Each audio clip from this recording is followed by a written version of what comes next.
let's get on to the essence of what is a wonderful moonlit scene. That is kind of creating your backlight, but then also moonlight is just like sunlight. Sunlight comes in, it ricochets off this ground. That ground right now is filling me into my face. Well, moonlight does the same thing. It's bouncing off of houses, it's bouncing off of cement, it's bouncing off this DG. So these are things that you need to emulate. So what I do is I fly large fly swatters in the air to create moon ambience, to fill in those shadows. And this is done with what we call a fly swatter. So you either are doing a moon bounce, where I'm gonna take lights and I'm gonna fire into that bounce and that's gonna ricochet onto the thing, or you can put like light gear, light tile in the bounce and create a moon box. So there's a couple different ways to do it, but Brendan Riel, my Key Grip, is gonna tell you how it's all done. Brendan, take it away.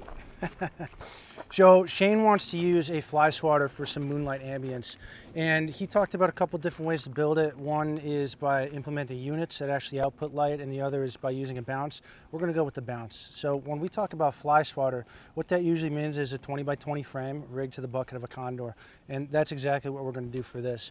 And technically you could have all different types of fly swatters. You could just have different sizes, 12 by 20, 8 by 8, but we're going to build a 20 by 20. So a fly swatter, right? We're going to rig it to the outside of the bucket here. Imagine this is a perfect square, not my crude drawing of a square that actually looks like a rectangle.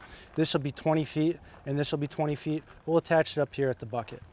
So our concoction is going to consist of a bleach muzz bounce, which will give Shane that nice kind of soft moonlight ambience, as opposed to an ultra bounce, which will give you a little more of a sheen, but we're going to back the bleach muzz with an ultra bounce.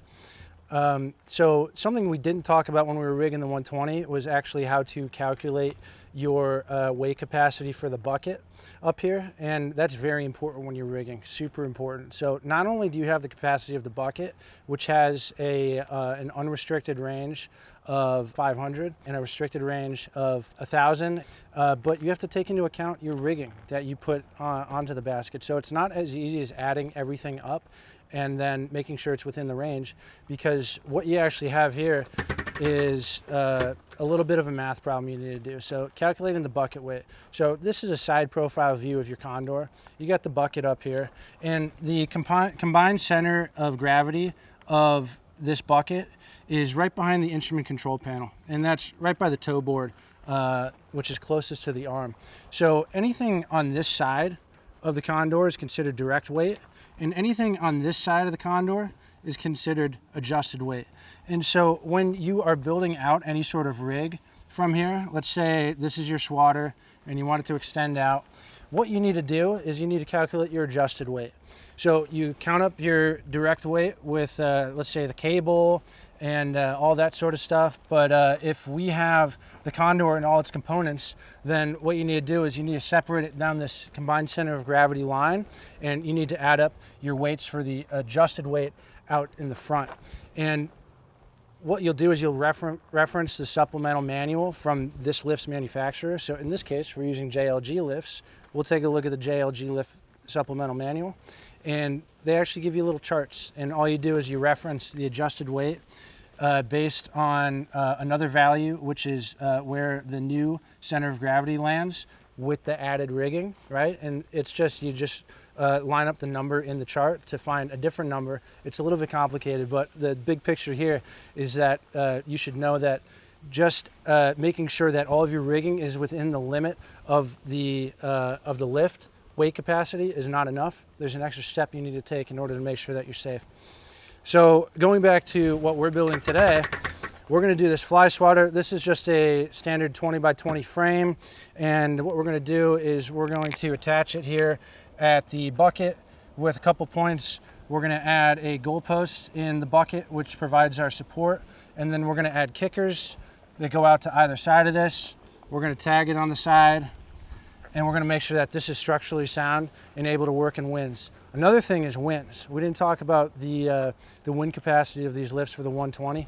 So for something like this, the wind speed affects whether you can keep the lift up or not, right? If high winds come and it's over your limit for wind speed, something bad is going to happen. Lift's going to topple over and people will get hurt.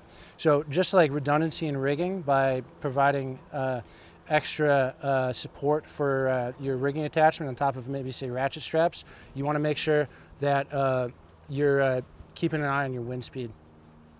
So for wind speed, it actually goes off of surface area, so it's not based off of platform capacity. It's not related to that. It's actually surface area. So if this is a 20 by 20, JLG recommends in the supplemental manual that the wind speed be the maximum between 5 and 11 miles an hour. So going back to what Shane said, safety is paramount. And if we start creeping up on that 11 mile per hour wind speed and this thing is flying in the air, we're going to take it down and we're going to come up with a different solution to get the shot and light the scene and everything. So just something to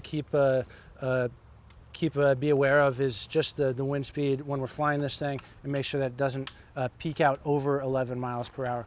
So with all that said, let's get to rigging this thing.